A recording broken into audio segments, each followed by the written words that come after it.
সাগর বিধানসভা কেন্দ্রে ৩টি জনকল্যাণ শিবিরের আয়োজন। বিপুল উৎসাহ আশ্বস্ত করলেন সাগর বিধানসভার বিধায়ক সুমন্ত মণ্ডল। ভারতের প্রধানমন্ত্রী নরেন্দ্র মোদীর টানা ১২ বছর সফলভাবে প্রধানমন্ত্রীর দায়িত্ব পালনের এই বিশেষ সময়কে স্মরণীয় করে রাখতে এবং পশ্চিমবঙ্গের বর্তমান মুখ্যমন্ত্রী শুভেন্দু অধিকারীর নির্দেশনায় রাজ্য জুড়ে শুরু হয়েছে জনকল্যাণ শিবির। এই কর্মসূচির অংশ হিসেবে প্রতিটি ব্লকে 7টি করে বিশেষ শিবিরের আয়োজন করা হচ্ছে। আজ সাগর বিধানসভা কেন্দ্রের অন্তর্গত এলাকাগুলোতেও এই জনকল্যাণ শিবিরের শুভ সূচনা হলো। এই অনুষ্ঠানের উদ্বোধন করেন সাগর বিধানসভার বিধায়ক সুমন্ত মণ্ডল। জানা গিয়েছে, সাগর বিধানসভায় মোট 3টি শিবিরের আয়োজন করা হয়েছে, যার মধ্যে সাগরে 2টি এবং নামখানা ব্লকে 1টি শিবির অনুষ্ঠিত হচ্ছে। আজ এই কর্মসূচির প্রথম দিনেই সাধারণ মানুষের মধ্যে ব্যাপক উৎসাহ উদ্দীপনা লক্ষ্য করা গিয়েছে। প্রতিটি শিবিরেই ছিল উপচে পড়া ভিড়। এই বিষয়ে সাগর বিধানসভার বিধায়ক বলেন, গত 15 বছর ধরে সাধারণ মানুষ যেভাবে বিভিন্ন সরকারি সুযোগ সুবিধা এবং জনকল্যাণমূলক প্রকল্পের সুবিধা থেকে বঞ্চিত ছিলেন, আজকের ভিড় তারই প্রমাণ দিচ্ছে।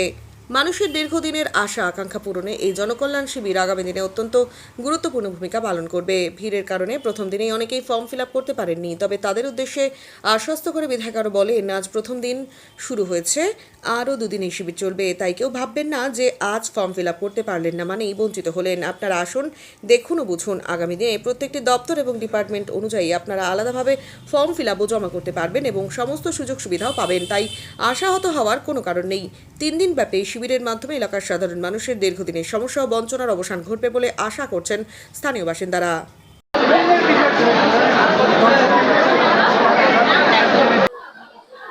বর্তমান পরিবর্তিত সরকারের প্রথমবার ভারতবর্ষের প্রধানমন্ত্রী যশস্বী নরেন্দ্র দামোদর দাস মোদী একটানা 12 বৎসর উনি প্রধানমন্ত্রী উনি সম্পন্ন করলেন। তারই ঠিক প্রাক্কালে আমাদের বর্তমান মাননীয় মুখ্যমন্ত্রী সম্মানীয় শুভেন্দু অধিকারী মহাশয়ের নির্দেশে বর্তমান পশ্চিমবঙ্গের প্রত্যেকটি ব্লকে ব্লকে 7টি জিপি করে একটা করে আমাদের কল্যাণ শিবিরের আয়োজন করা হয়েছে। আমার বিধানসভাতে অর্থাৎ সাগর বিধানসভাতে মোট 3টি জনকল্যাণ শিবিরের আয়োজন করা হয়েছে। সাগরে 2টো, আমাদের নামখানা ব্লকে 1টা। তো সবগুলো জনকল্যাণ শিবিরে আজকে উপচে পড়া ভিড়।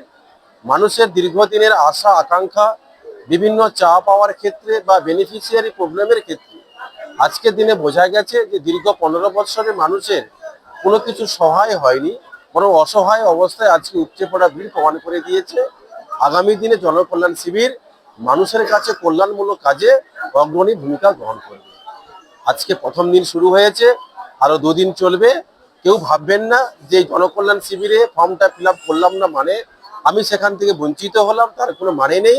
আপনারা আজকে ভালো করে জানলেন, আরো 2 দিন জানবেন, কিছু ফর্ম ফিল আপ করবেন। আগামী দিনে প্রত্যেকটা ডিপার্টমেন্ট ওয়াইজ আপনারা ফর্ম ফিল আপও করতে পারবেন, জমাও দেবেন এবং তার সুবিধাও পাবেন। এ নিয়ে আপনাদের আশাহত হওয়ার কোনো দরকার নেই। সবাই আসুন, একেবারে খুব সিরিয়াসলি নয়, আসুন, দেখুন, বুঝুন, আস্তে আস্তে করে ফর্ম ফিল আপ করুন, সুবিধা আপনারা পাবেনই।